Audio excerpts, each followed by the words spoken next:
Hi, my name is Kiwi and you're watching my third video. I will be talking to you guys about my trip to Japan, and I will be telling you guys about the food, where we went to, and all sorts of stuff. First, let's talk about planning.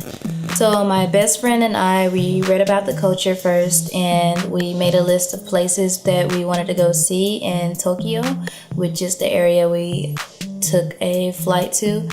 And we made a list of the foods, the cafes, and the districts that we wanted to visit and what was close to one another. So we mapped it out like on a map and like circled everything that was close to each other so we could plan out our day based on that.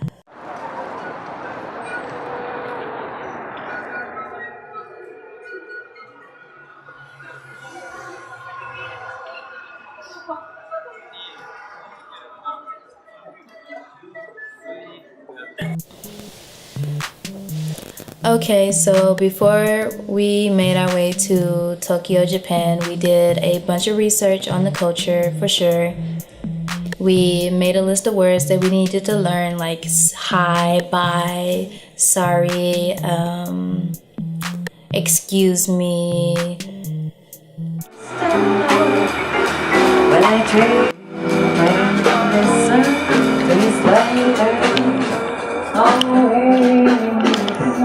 and just like America, cafes and restaurants open at a certain time, so we made sure to be aware of that when we were making the list of places we wanted to go to. Also, some cafes require you make a reservation. So in order to make a reservation to one of the cafes, which was the Owl Cafe, we had to actually stop by and put our name on a list, and we were able to reserve that for 2 days in advance.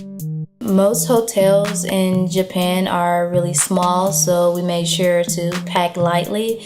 I brought one big suitcase and a backpack, and my friend brought a medium suitcase. And the only reason I brought a huge backpack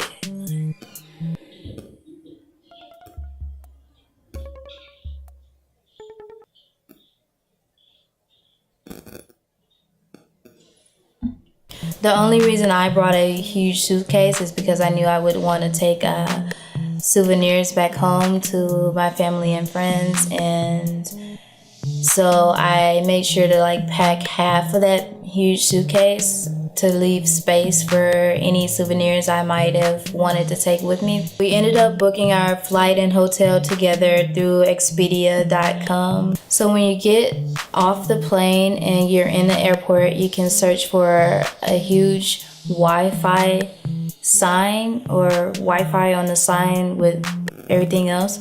So once you see the Wi-Fi, you go up to the service desk and you pay for how many days you want the Wi-Fi box. And we used the Wi-Fi box for 7 days, which was like $75.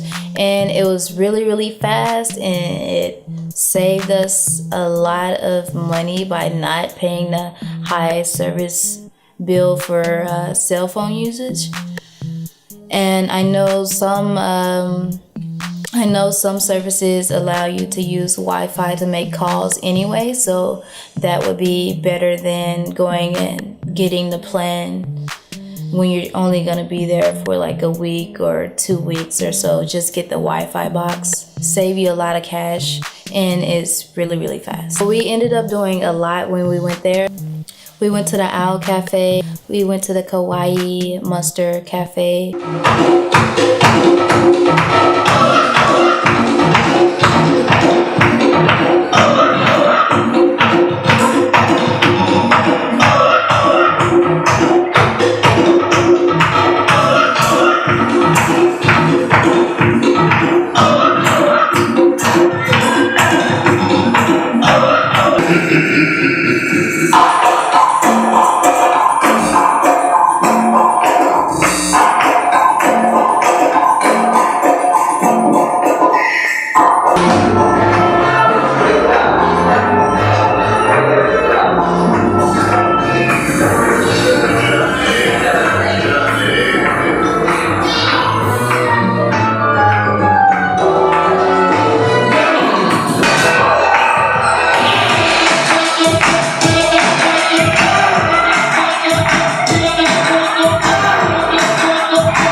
to the Gundam Cafe. We visited several districts, fashion districts, Harajuku,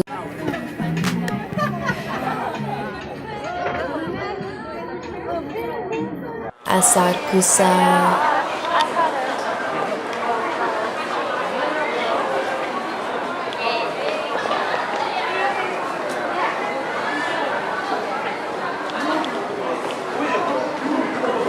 We visited a lot of temples and parks like Yoyogi Park. We visited the anime district.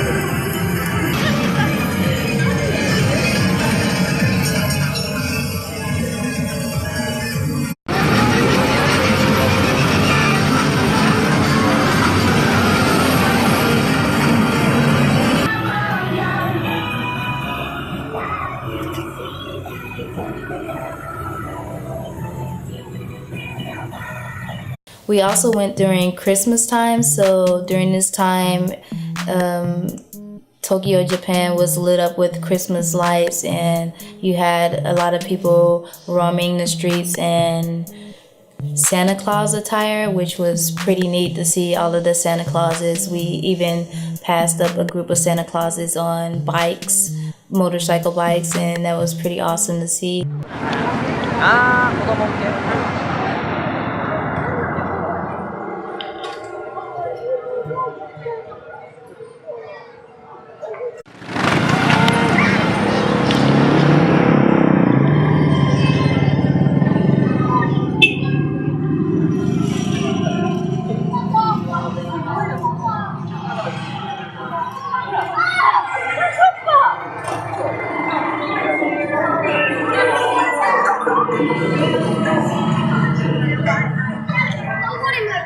During our time there, we went to multiple thrift shops, and the thrift shops were really great.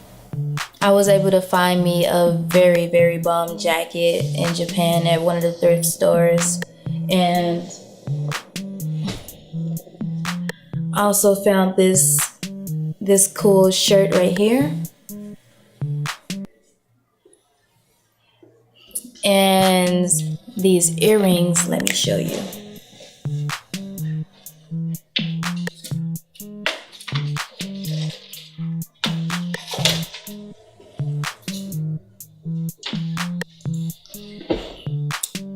Exclusive earrings, just for me. They're pretty nice. A little mushroom. So Tokyo's nightlife.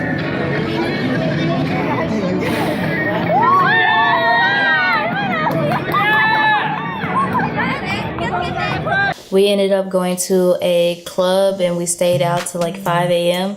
It was like a hip hop club. It had 2 floors, I think. One was EDM and the other was hip hop, of course. And we had a swell time there. The guys were hitting on us and they were like dancing to flirt with us and stuff like that. Food places stay open. Everyone's out drinking or whatever. We tried the sake. Sake was nice. I didn't finish it. It's too much. Trains usually start up again around 5-6 a.m. so you can stay out all night and be able to catch the train back to the next district later, which I didn't have to do because we stayed in Shibuya and there are many clubs near our hotel. One of my friends showed us around and she can speak Japanese, and so it was funny because we weren't really understanding when we were walking by people, and she told us that the guys were loving our hair. It was pretty awesome. It was neat to have like a translator with us. I'm not sure if this was like a everyday thing, but I noticed when we were coming back from the club that everyone was cleaning the streets from like the previous night's partying or whatever, and they were cleaning and throwing away food and stuff like that. And by 9 a.m. it was sparkly clean again after all of the chaos.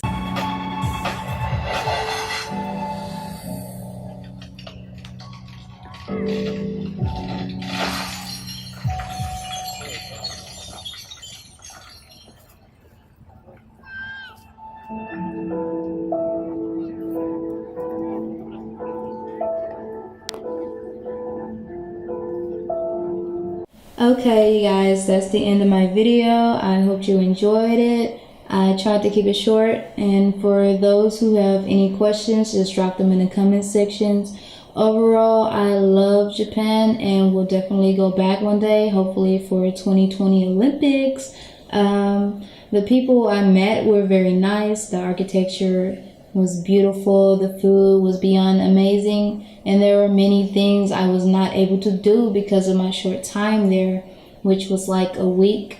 If you were wondering about the lighting, I don't have a light in my room, so I use natural sunlight, and it kept getting darker the longer the time it took me to film the video.